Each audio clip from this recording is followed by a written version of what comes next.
사라가 127세를 살았으니 이것이 곧 사라가 누린 횟수라. 사라가 가나안 땅 헤브론 곧 기럇 아르바에서 죽음에 아브라함이 들어가서 사라를 위하여 슬퍼하며 애통하다가 그 시신 앞에서 일어나 나가서 헷 족속에게 말하여 이르되 나는 당신들 중에 나그네어 거류하는 자이니 당신들 중에서 내게 매장할 소유지를 주어 내가 나의 죽은 자를 내 앞에서 내어다가 장사하게 하시오. 헷 족속이 아브라함에게 대답하이르되 내 주여 들으소서. 당신은 우리 가운데 있는 하나님이 세우신 지도자이시니 우리 묘실 중에서 좋은 것을 택하여 당신의 죽은 자를 장사하소서. 우리 중에서 자기 묘실에 당신의 죽은 자 장사함을 금할 자가 없으리이다. 아브라함이 일어나 그 땅 주민 헷 족속을 향하여 몸을 굽히고 그들에게 말하이르되 나로 나의 죽은 자를 내 앞에서 내어다가 장사하게 하는 일이 당신들의 뜻일진데 내 말을 듣고 나를 위하여 소알의 아들 에브론에게 구하여 그가 그의 밭머리에 있는 그의 막벨라 굴을 내게 주도록 하되 충분한 대가를 받고 그 굴을 내게 주어 당신들 중에서 매장할 소유지가 되게 하기를 원하노라 하매 에브론이 헷 족속 중에 앉아있더니 그가 헷 족속 곧 성문에 들어온 모든 자가 듣는 데서 아브라함에게 대답하이르되 내 주여 그리 마시고 내 말을 들으소서. 내가 그 밭을 당신에게 드리고 그 속의 굴도 내가 당신에게 드리되 내가 내 동족 앞에서 당신에게 드리오니 당신의 죽은 자를 장사하소서. 아브라함이 이에 그 땅의 백성 앞에서 몸을 굽히고 그 땅의 백성이 듣는 데서 에브론에게 말하이르되 당신이 합당히 여기면 청하건대 내 말을 들으시오. 내가 그 밭값을 당신에게 주리니 당신은 내게서 받으시오. 내가 나의 죽은 자를 거기 장사하겠노라. 에브론이 아브라함에게 대답하이르되 내 주여 내 말을 들으소서. 땅값은 은 400세겔이나 그것이 나와 당신 사이에 무슨 문제가 되리이까. 당신의 죽은 자를 장사하소서. 아브라함이 에브론의 말을 따라 에브론이 헷 족속이 듣는 데서 말한 대로 상인이 통용하는 은 400세겔을 달아 에브론에게 주었더니 마므레 앞 막벨라에 있는 에브론의 밭 곧 그 밭과 거기에 속한 굴과 그 밭과 그 주위에 둘린 모든 나무가 성문에 들어온 모든 헷 족속이 보는 데서 아브라함의 소유로 확정된지라. 그 후에 아브라함이 그 안에 사라를 가나안 땅 마므레 앞 막벨라 밭굴에 장사하였더라. 마므레는 곧 헤브론이라. 이와 같이 그 밭과 거기에 속한 굴이 헷 족속으로부터 아브라함이 매장할 소유지로 확장되었더라. 아멘. 사랑하는 전주 안디옥교회 성도 여러분, 오늘도 함께 말씀을 나누는 시간을 통해 주님의 음성을 마음에 새기고 기도하기 원합니다.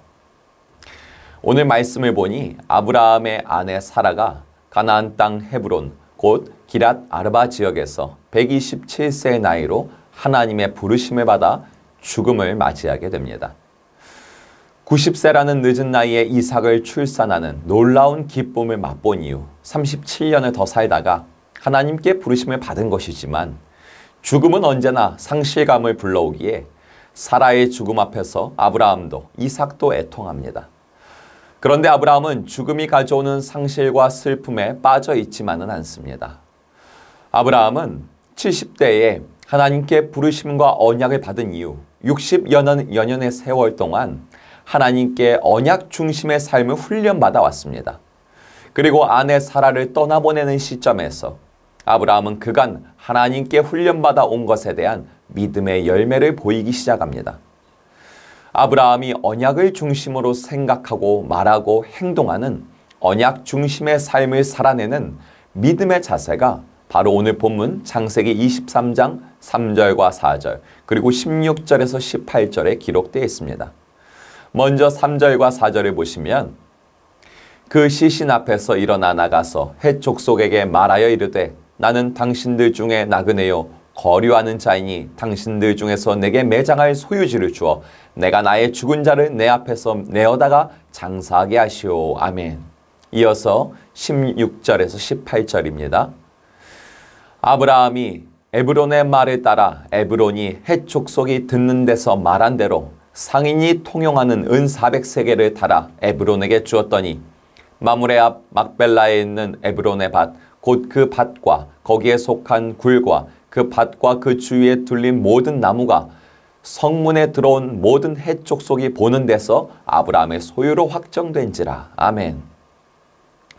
아브라함은 당시 가나안 땅 헤브론의 거류민들이었던 히타이트족, 즉 헷 족속 앞에서 자신의 아내 사라를 매장할 땅과 동굴을 자신의 소유지로 구입하게 해달라고 정식으로 요청합니다.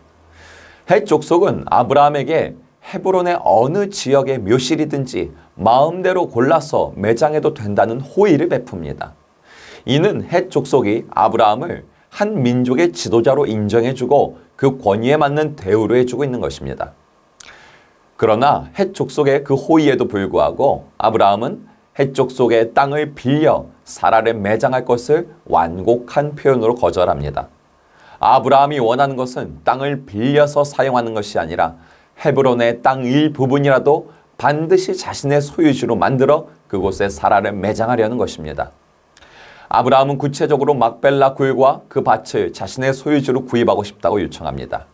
참고로 여러분, 아브라함이 요청하는 동굴의 이름이 막벨라가 아니라 그 동굴을 포함하고 있는 땅의 이름이 막벨라입니다. 이렇게 아브라함은 헤브론의 지역에서 일부분의 땅이라도 자신의 소유지로 만들고자 힘쓰고 있습니다. 이에 그 막벨라 동굴과 밭의 주인인 에브론이라는 햇사람이 호의적인 태도로 재차 아브라함에게 이런 제안을 합니다. 저 막벨라 굴과 밭은 은 400세겔에 거래할 수 있기는 합니다만 아브라함 당신과 나 사이에 뭐하러 굳이 돈 거래를 한단 말이요. 나는 괜찮으니 저 동굴에 아내를 장사하고 얼마든지 원하는 만큼 사용해도 좋소. 에브론이란 햇사람의 말이 굉장히 배려가 담겨있는 말처럼 느껴지죠. 그런데 여러분, 아브라함 당시 고대 근동 사회에서는 한 마을 전체를 거래하는 경우도 있었는데 한 마을 거래 액수가 싸게는 100세겔부터 비싸게는 1000세겔까지 거래되었다고 합니다. 그런데 헤브론 전 지역도 아니고 헤브론 땅 중에서 그저 일부분에 해당하는 막벨라 동굴과 밭의 가격을 400세겔이나 부르는 것은 터무니없는 비싼 가격인 것입니다. 에브론이라는 자는 말투는 호의적이고 친절하지만 웬만하면 그 땅을 팔지 않고 싶기에 비싼 액수로 거래가를 제시한 것입니다. 관계를 생각해서 빌려는 줄 테니 빌려서 사용하라는 속내가 담겨 있는 것입니다. 그러나 아브라함은 결코 의지를 굽히지 않습니다. 헷 족속 사람들이 모두 모여있는 자리에서 400세겔을 달아서 주고 그들을 증인 삼아 공식적으로 막벨라 동굴과 그 밭을, 그 땅을 구입합니다. 여러분, 아브라함이 이렇게 집요하리만큼 가나안 땅, 헤브론 땅, 그 일부분에 해당하는 막벨라 동굴, 그 밭이라도 구입하려는 이유가 무엇이었을까요? 현대인들처럼 그 땅이 후대에는 몇 배로 뛸 것을 예상한 투자가 목적이었을까요? 아니면 평생을 함께한 아내만을 위한 묘실을 만들어주기 위함이었을까요? 이유는 명확하게 하나였습니다. 아브라함은 하나님이 자신에게 말씀하신 언약을 기억하고 믿고 있기 때문이었습니다. 단지 그 이유 하나였습니다. 앞선 창세기 13장에서 아브라함이 조카 롯과 분가한 후에 아브라함이 헤브론 땅에 이르렀을 때에 하나님께서는 아브라함에게 그 헤브론 땅의 동서남북을 바라보라 하시며 그 헤브론을 넓게는 가나안 땅 전체를 그 후손에게 주리라 약속하셨습니다. 아브라함은 그 약속의 말씀을 심령에 새기고 헤브론 마므리 상수리 숲풀에서 하나님께 제단을 쌓고 예배했습니다. 이미 하나님께서 가나안 땅을 아브라함에게 주시겠노라고 언약의 말씀을 선언하셨기에 아브라함은 언약의 말씀을 기억하고 있기 때문에 믿고 있기 때문에 가나안 땅의 일부분인 헤브론이라도 그 헤브론의 일부분인 막벨라 동굴만이라도 자신의 소유를 삼으려고 분투하고 있는 것입니다. 터무니없이 비싼 거래 가격을 제한받았음에도 불구하고 깎아달라는 흥정할 것 없이 오직 언약을 최우선 삼아 그 약속의 땅을 일부분이라도 취하기 위해서 대가를 치르고 있는 것입니다. 우리는 아브라함의 행동을 보며 무모하다고 여길 수 있습니다. 아니 어차피 하나님이 그 땅을 주시겠다고 언약의 말씀을 주셨는데 뭐하러 무리해 가면서 비싼 대가를 지불해야 하는 것이지? 아브라함 너무 섣부른 거 아닌가? 하나님보다 앞서가는 거 아닌가? 우리는 그렇게 생각하고 판단할 수 있습니다. 하지만 여러분 그렇지 않습니다. 하나님께서는 오늘 본문 말씀을 통해서 아브라함의 모습을 통해 우리 성도들에게 이렇게 말씀하고 계십니다. 언약을 기준으로 생각하고 말하고 행동하는 자의 믿음의 자세가 바로 이런 것이다. 믿음의 조상으로 세워진 아브라함을 보며 깨달으라는 것입니다. 여러분, 아브라함은 70세 때 처음 하나님께 부르심을 받고 언약을 받았습니다. 그리고 그 후 60여 년의 세월 동안 하나님께로부터 언약 중심의 삶을 훈련받으면서 아브라함이 깨달은 것이 하나 있습니다. 하나님께서는 그분의 입에서 선포된 언약을 반드시 이루는 분이라는 것입니다. 아브라함은 독자 이삭을 얻는 과정을 통해서 이것을 똑똑히 보았습니다. 아브라함과 사라는 임신할 수 있는 신체적 능력을 상실한 부부임에도 불구하고 하나님께서는 사라를 임신케 하시고 독자 이삭을 주셨습니다. 아브라함은 그 과정을 통해 깨달은 것이 있습니다. 하나님은 나와 사라 사이에서 나올 이삭을 통해 큰 민족을 이루겠다고 하셨는데 나는 내 목숨 하나 부지하기 위해 이삭을 낳아줄 귀한 나의 아내를 바로에게 넘겼구나. 팔아 넘겼구나. 또한 아브라함은 깨달았습니다. 하나님은 이삭을 통해 큰 민족을 이룰 계획이셨는데 나는 언약을 믿지 못하고 여종인 하갈을 통해 내 방식대로 하나님의 언약을 이루려고 했구나. 아브라함은 인생 속 훈련의 시간을 통해서 이러한 것을 깨달은 것입니다.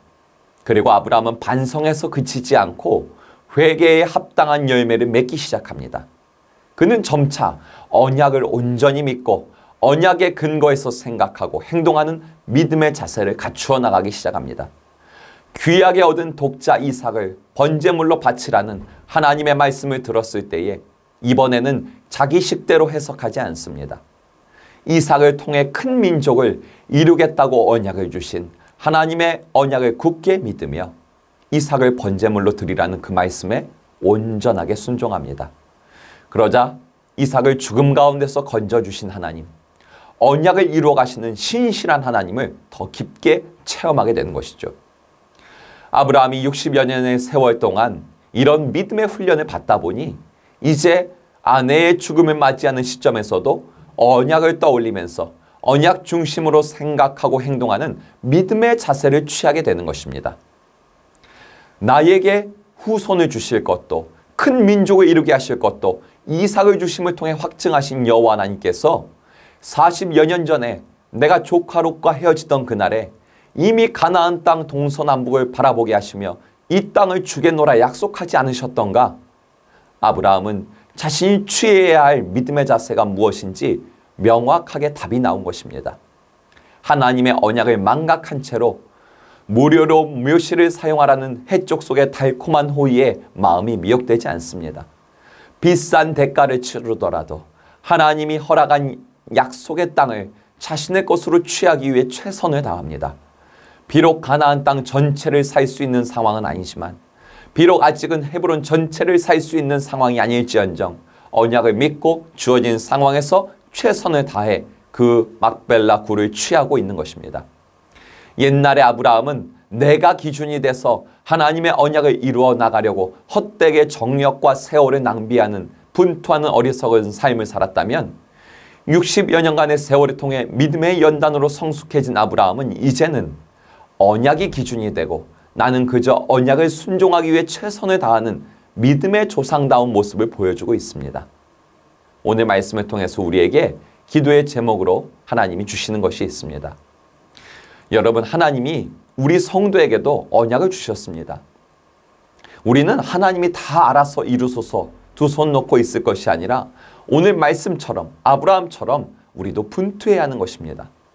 하나님은 성도인 우리에게 땅끝까지 증인이 되라고 하셨고 아브라함에게 이삭을 주셨던 것처럼 우리에게는 예수 그리스도와 성령을 보내주셨습니다.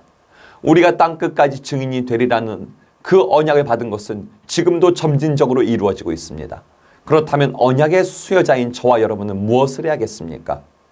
가나안 땅의 일부분 막벨라 굴을 얻기 위해 최선을 다했던 아브라함처럼 성도인 우리는 이 전주, 이 금암동, 더 작게는 내 옆에 있는 사람에게, 태신자에게 복음을 전하기 위해, 증인이 되기 위해 힘쓰는 것입니다. 그것이 바로 언약 중심의 믿음의 자세인 것입니다. 여러분, 우리는 또한 다시 오실 예수 그리스도 마지막 날을 언약받은 자들입니다.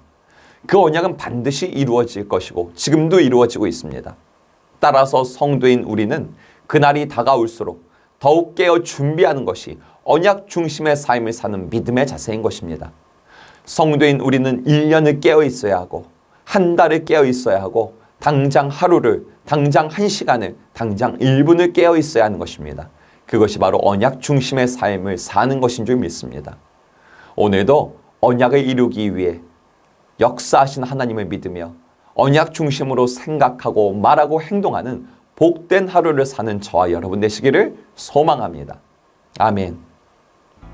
우리 이 시간 함께 기도하기 원합니다. 하나님이 주신 언약을 믿고 언약 중심의 삶을 살면서 믿음의 자세를 취하여 적극적으로 분투하는 나와 우리 가정과 우리 교회가 되게 하여 주시옵소서. 진행 중인 하반기 신앙강좌에 하나님의 은혜를 넘치게 부어주시고 하나님 오늘도 각처에서, 해외에서, 농촌, 국내에서, 미자립교회에서 그리고 평신도 사역으로 최선을 다하고 분투하는 모든 사역자들에게 하나님의 기름을 부어주시옵소서. 우리 함께 기도하겠습니다.